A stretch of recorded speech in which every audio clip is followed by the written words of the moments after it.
Okay, so it's Saturday morning. We're leaving Bora today, and we've just encountered the start of a monsoon. I don't know how well this shows up in the video, but it is raining big time.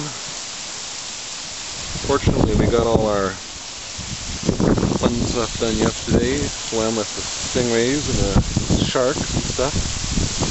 But this is a pretty incredible storm. The rain's warm and the temperature is very nice, but nonetheless it is a big time storm.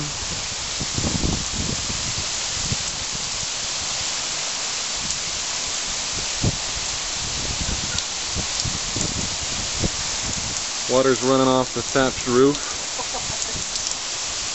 Sherry's coming out to check it out. I was just telling Sherry she may not be leaving the island today. Wouldn't that be just terrible to be stranded in Bora?